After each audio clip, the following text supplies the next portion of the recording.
അതെ,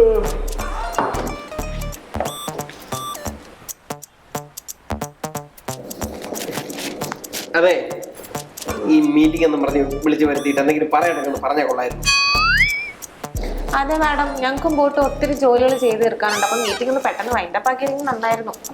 മീറ്റിംഗ് ഒക്കെ ഉടനെ തുടങ്ങാം. ആ ലാസറും കൂടെ ഒന്ന് വന്നോട്ടെ. ലാസർ എന്തിനുണ്ട്? ഈ കമ്പനിയുടെ ഒഫീഷ്യൽ മീറ്റിംഗ്. അവ ആരും ഇവിടത്തെ? എനിക്ക് എല്ലാവരോടും കൂടിയായിട്ടാണ് സംസാരിക്കാനുള്ളത്. ഒന്ന് അടങ്ങ്, അവനും കൂടെ ഒന്ന് വരട്ടെ. മാഡം, ആ ലാസറേ വാ.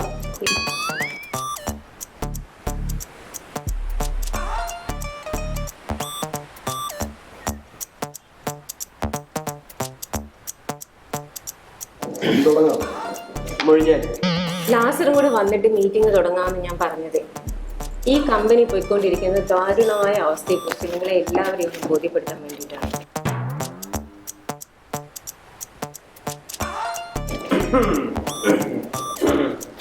ഇവിടെ ഇത്രയും വലിയൊരു ബിൽഡിംഗ് എടുത്തു വെച്ച് ഇതിൽ ഫർണിച്ചർ, കമ്പ്യൂട്ടർ സിസ്റ്റം, എല്ലാ സൗകര്യങ്ങളും നിരത്തി ഓരോരുത്തർക്കും തനി തനി ക്യാബിൻ, 2 പെൺകുട്ടികളെ സ്റ്റാഫായിട്ട് എടുത്തു വെച്ച് ഒരു ഓഫീസ് ബോയിയും, ഇവർക്കെല്ലാം മുകളിൽ ഇതിൻ്റെ നടത്തിപ്പുകാരായിട്ട് മുതലാളിമാരായിട്ട് 2 പുരുഷന്മാരും ഉണ്ടായിട്ട് പേരിന് പോലും ഒരു വർക്ക് ഈ കമ്പനിക്ക് കിട്ടുന്നില്ല. ഇത്രയും വലിയൊരു അഡ്വർടൈസിങ് കമ്പനി ദിനം പ്രതി നശിച്ചു പോയിക്കൊണ്ടാണ് ഇരിക്കുന്നത്.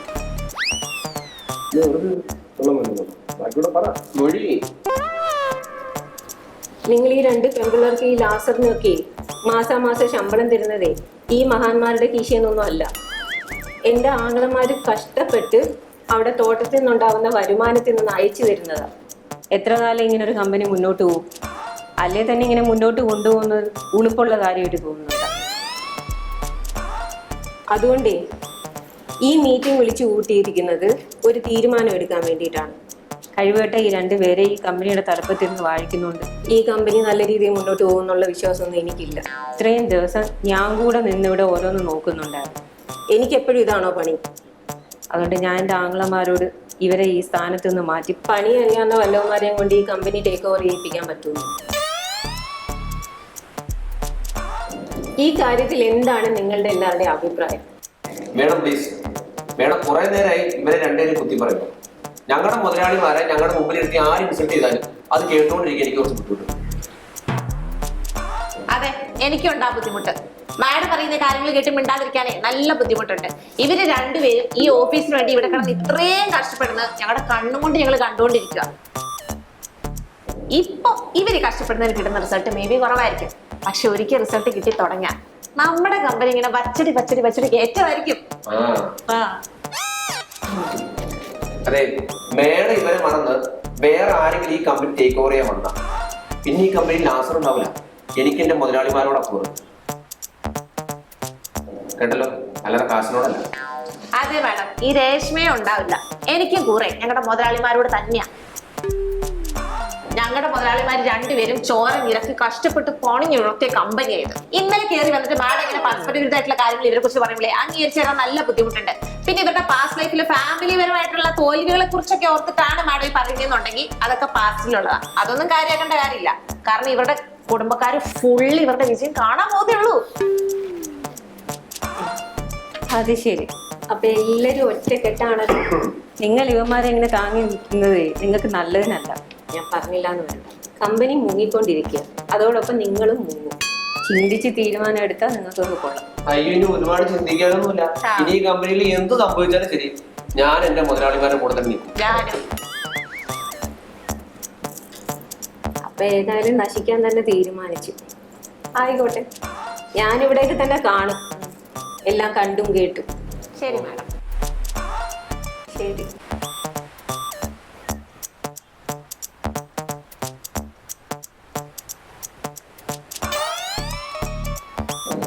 അല്ല, എന്താ നിങ്ങൾ 2 ഇങ്ങനെ വായ വിളിച്ചിരിക്കുന്നത്? നിങ്ങളെ തന്നെയാണോ സപ്പോർട്ട് ചെയ്തത്? ആളൊന്നും മാറിപ്പോയില്ലല്ലോ അല്ലേ? അതെന്ത് ചോദ്യം ടോമി? നിങ്ങളല്ലാതെ പിന്നെ വേറെ ആരെ ഞങ്ങൾ സപ്പോർട്ട് ചെയ്യണം? അല്ല, നമ്മളിതുവരെ കേൾക്കാത്തത് കേൾക്കുമ്പോൾ ഉള്ള ഒരു പ്രശ്നം ആദ്യമായിട്ടാണ്. കാര്യം നമ്മൾ തമ്മിൽ അങ്ങോട്ടും ഇങ്ങോട്ടും സംസാരവും അടിയാവും വഴക്കാവും എന്നൊക്കെ ഒഴിച്ചു നിർത്തിയാലേ ഞങ്ങൾക്ക് നിങ്ങൾ കഴിഞ്ഞ് ആരും ഉള്ളൂ. അല്ല, ഞാനൊരു കാര്യം ശ്രദ്ധിക്കണം. ഞങ്ങള് രണ്ടുപേരും ഇത്രയും സംസാരിച്ചിട്ട് വീട് മാത്രം ഒരു അക്ഷരം കിട്ടിയിട്ടില്ല. ഞാനിപ്പോ എന്ത് പറയാനല്ലോ സാറേ, നിങ്ങളുടെ ആവശ്യത്തിന് പറഞ്ഞല്ലോ. അപ്പൊ അല്ല സാറേ, അതൊക്കെ ഇവിടെ എന്തായാലും നിങ്ങൾ രണ്ടുപേർക്കും ഞങ്ങളുടെ അടുത്ത് ഇത്ര സ്നേഹത്തോട്ടാണ്. അതിന് നന്ദിയുണ്ട്. എന്തെങ്കിലുമൊക്കെ നിങ്ങളെ വഴക്ക് പറഞ്ഞിട്ടുണ്ടെങ്കിൽ നിങ്ങളത് മനസ്സിൽ വെക്കരുത്. നമ്മളോട് ക്ഷമിക്കണം. സോറി. ഞങ്ങൾ അങ്ങനെ മനസ്സിൽ വെക്കുന്ന ടീംസ് ഒന്നും അല്ലേ, അതൊക്കെ ഞങ്ങൾ അപ്ലൈ ഇട്ടു. നീ എന്ത് ഒരു എനർജി ഇല്ലാത്ത പോലെ വയ്യേ? എനിക്ക് കുഴപ്പമൊന്നുമില്ല ജോമി. നിനക്ക് പണിയൊന്നുമില്ല ജോമി. കണ്ട പറഞ്ഞ സുഖമായിട്ട് അന്വേഷിക്കാൻ നടക്കുന്നു.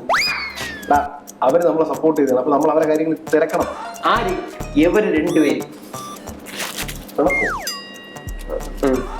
എന്താ കൊച്ചു പിള്ളേരെ പോലെ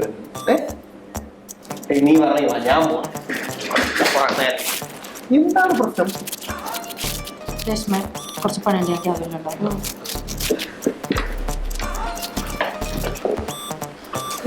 എന്താണ് പ്രശ്നം? ഇപ്പൊ കണ്ടോ, ഇത് തന്നെയല്ലേ ഞാൻ രാവിലെ ഒന്ന് ജോബി എടുത്ത് ചോദിച്ചേ. അപ്പൊ എന്റെ നേരെ ചാടിത്തുള്ളി എന്നെ അപമാനിച്ച് പറഞ്ഞു വിട്ടു. നമ്മുടെ കൂട്ടത്തിലുള്ളവർ ഇങ്ങനെയൊക്കെ ബിഹേവ് ചെയ്യുന്ന കാണുമ്പോൾ നമ്മൾ സ്വാഭാവികമായിട്ടും ചോദിക്കും ഒക്കെ ചെയ്യില്ലേ. അപമാനം പിന്നെ ഒത്തിരിയായിട്ടുള്ള കാര്യം തന്നെ, അതുകൊണ്ടാണ് നോക്കണ്ട. പൊന്നു മക്കളെ, നിങ്ങൾ എന്നോട് ക്ഷമിക്കണേ. നിങ്ങൾ എന്തെങ്കിലുമൊക്കെ വന്ന് പറയുമ്പോൾ ഞാൻ മനസ്സിൽ വെച്ചിട്ട് ഓരോന്ന് പറയുന്നതല്ല, അറിയാണ്ട് വന്നുപോയതാ. പ്ലീസ് ഇനി എങ്ങനെ ഉണ്ടാവൂല കേട്ടോ. ഞാൻ ശ്രദ്ധിച്ചോളാം. ശ്രദ്ധിക്കാം കേട്ടോ. സോറി ജോമി, ഞങ്ങളങ്ങനെ മനസ്സിലൊന്നും വെക്കാല്ലോ, ഇമോഷണൽ ആവില്ലേ. അത് വീട് കരയില്ലേ. എന്താണ് ഇവർക്കിടയിലുള്ള പ്രശ്നം? അത് നമുക്ക് കണ്ടുപിടിക്കണം. കണ്ടുപിടിക്കണം.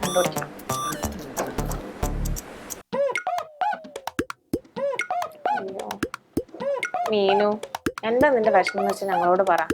നീ അവൻ തമ്മിൽ എന്താ വിഷയങ്ങൾ ഉണ്ടായത്? കാരണം എന്തെങ്കിലും ടോമി നീ തമ്മിലുള്ള വിഷയം എന്താന്ന് വെച്ചാലേ അങ്ങ് തുറന്നു പറഞ്ഞേര്. നീ അവൻ വല്ല ടോക്സിസിറ്റി കാണിച്ചു അതിനടുത്ത്?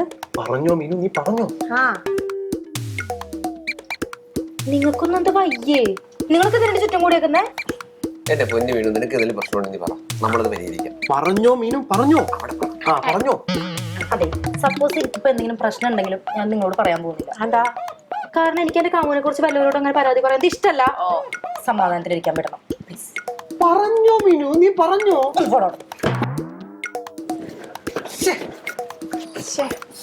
അതെ, ഇതാ ടോമിയുടെ അടുത്ത് പ്രയോഗിച്ച അവിടെ ഉറപ്പാണോ? പറഞ്ഞോ ടോമി, പറഞ്ഞു.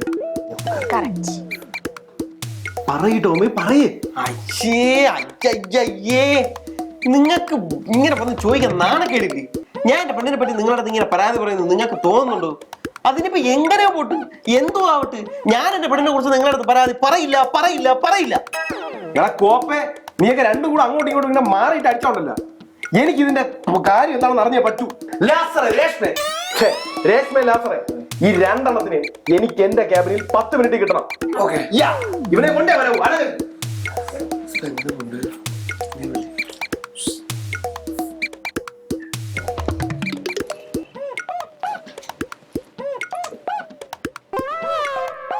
അതെ, ഈ അനാവശ്യ പിണക്കം വഷളാവുന്നത് കണ്ടുകൊണ്ടിരിക്കാനുള്ള ബുദ്ധിമുട്ട് കൊണ്ട് ചോദിക്കുകയാണ്, എന്താണ് നിങ്ങളുടെ പ്രശ്നം? അതെ, ഈ പിണക്കം മാറ്റിത്തരാൻ ഞങ്ങൾ ബാധ്യസ്ഥരാണ്.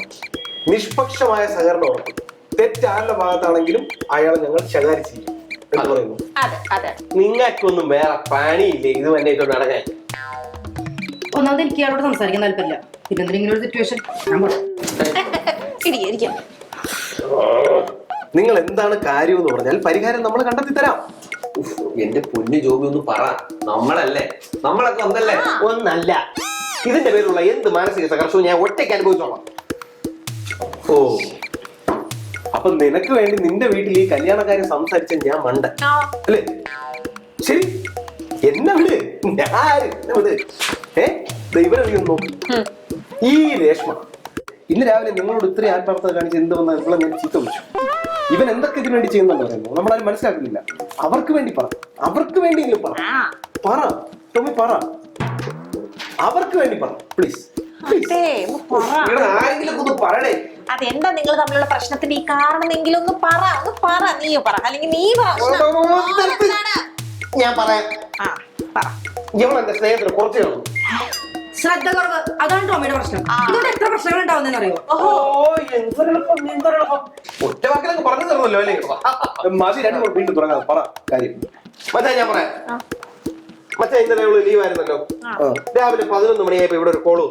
ഞാൻ എടുത്തപ്പോ ഇവളുടെ അമ്മച്ചയാണ് ഇവിടെ വിളിച്ചിട്ട് കിട്ടുന്നില്ല മോനെന്നോ. അവർക്ക് നേരെ സംസാരിക്കാൻ പോലും വയ്യ, അത്രയ്ക്ക് അസുഖം.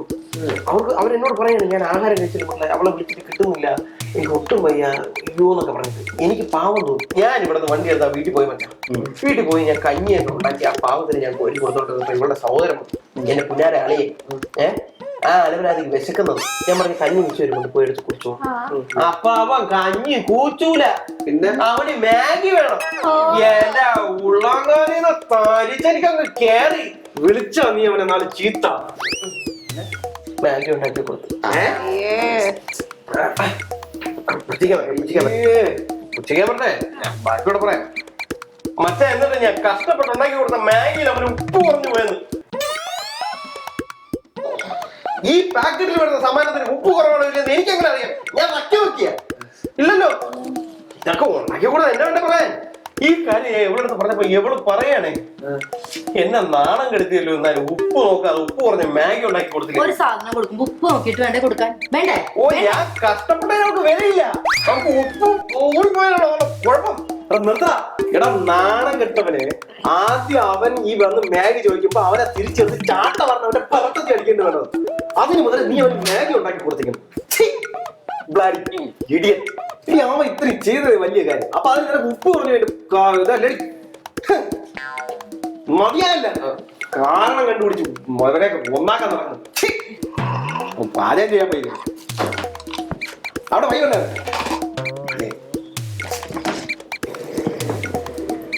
നമ്മൾ ഇങ്ങനത്തെ ഇടപെടണം. ഇമാതിരി ചീളേഴ്സ് രണ്ടും കൂടി തമ്മിൽ തല്ലിപ്പിരിഞ്ഞോളൂ, മനസ്സിലായോ?